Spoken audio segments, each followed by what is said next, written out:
We're talking a lot about Iran and the United States, but what's really happening between these two countries? In other words, while the United States is amassing military power against Iran, practically getting ready to attack, it still hasn't made a final decision. Iran continues to threaten to practically shut down a fundamental part of international trade, blow up much of the Middle East with bombs, including the first and most important allies of the United States in the region. But in the end, where does all this conflict come from? On a conceptual level, what is really happening between both countries? I would love to summarize it. And I would also love to hear your opinions about this theory, whether you think it's true or not. Both directly with this info on both countries.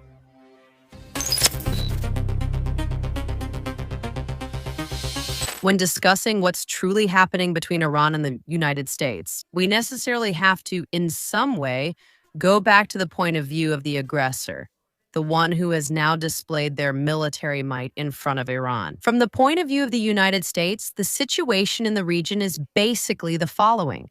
Iran is living by its own rules, to put it bluntly, doing whatever it wants, trading freely with China,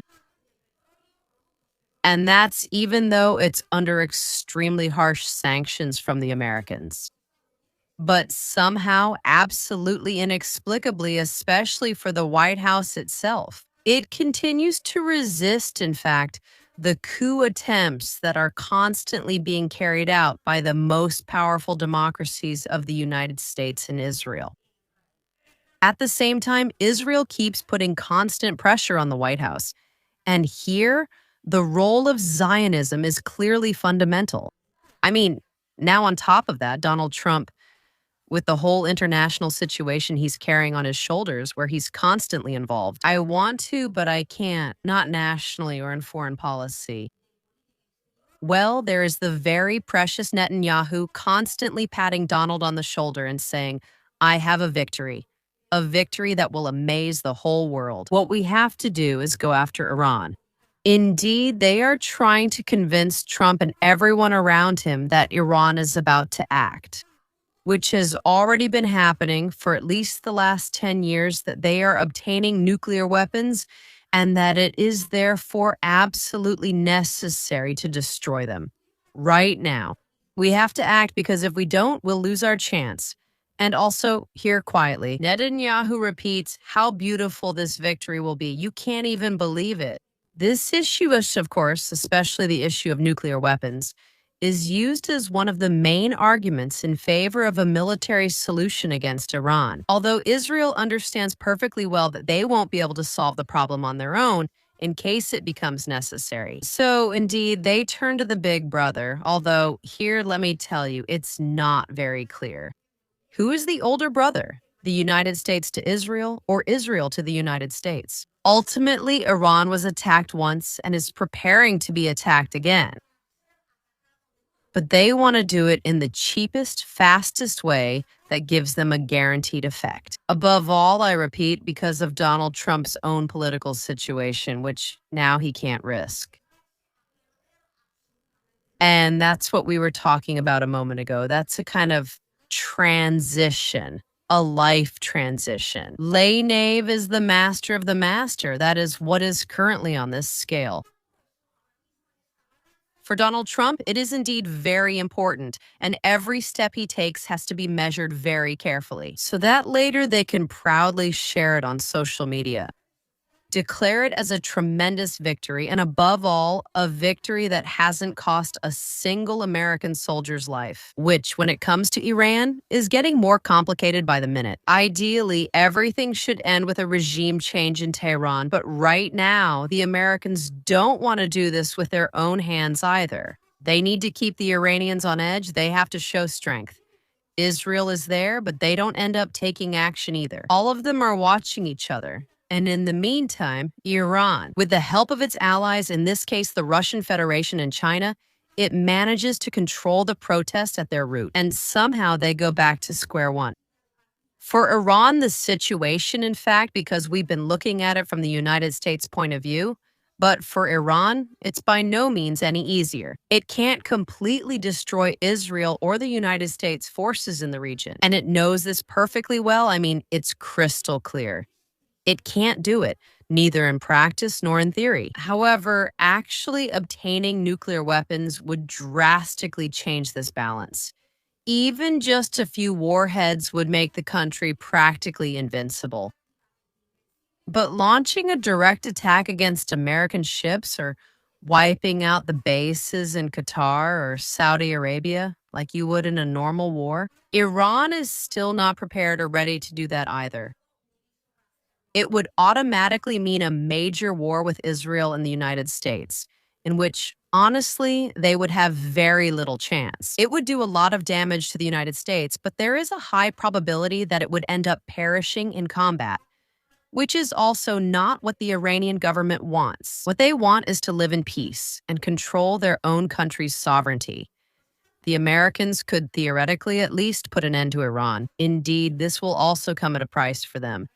And I would say that in no case is this desirable for either side. But they still haven't done it because they're involved in many more issues. There's Ukraine. Well, there was the Greenland issue until recently. There's Venezuela, which they also have to somehow keep under control. There will soon be midterm elections, which Trump's team is getting closer and closer to losing in an absolutely disastrous way. Therefore, a typical situation of mutual deterrence occurs, even without Iran. This nuclear weaponry is still assumed. That is, everyone understands that they can cause damage to each other, and everyone understands that this damage could be absolutely devastating for both countries. In other words, no one wants to take the first step because it would be perceived as an attempt at total annihilation. Everyone is in this situation. Therefore, they are afraid to cross the line after which the enemy will most likely decide that they are being killed. Absolutely seriously. And therefore, they will respond in exactly the same way. And that's precisely how they live.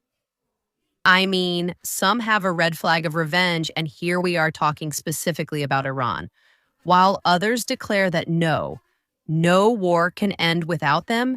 And here we are talking specifically about Donald Trump. But what is very clear is that neither of the two countries is taking action.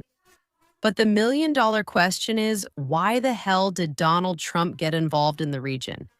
And I bet my neck that this has to do with another media strategy to divert attention. And also maybe with a couple of miscalculations made from the White House, where they really thought that victory was almost in the bag. It would be very easy to achieve, and therefore they would reach Iran. A few bombs here, a few bombs there, which is what in Spain they call arrive and kiss the saint, meaning it would be quick and easy. However, now it seems that the situation will be very different if this open conflict actually takes place, which, mind you, still hasn't actually started. And I think that what I just shared with you, what seems good to me is my personal theory, right? I think it's what best explains things. The relationship is very complicated. It's a case of wanting to, but not being able to on both sides, but especially and above all on the American side. I think that's the reason. Everything else, keeping this in mind, explains everything else perfectly. That is to say, yes, they would like to wipe out the government of Iran. They would like to take control in the Middle East. Most likely, they would feel even more pressured, especially by their Zionist friends, both inside and outside the United States. When it comes to getting involved in this conflict, which really shouldn't concern them at all. But after all, we are now at the point where we are, where the United States is involved. There is a lot at stake. And Donald Trump is personally risking a lot against an Iran that has a lot to answer for and also has a lot at stake. But it could cause them existential damage. So they are there, they've arrived, and supposedly they have absolutely everything ready, but for the reasons mentioned before, they still haven't made a decision.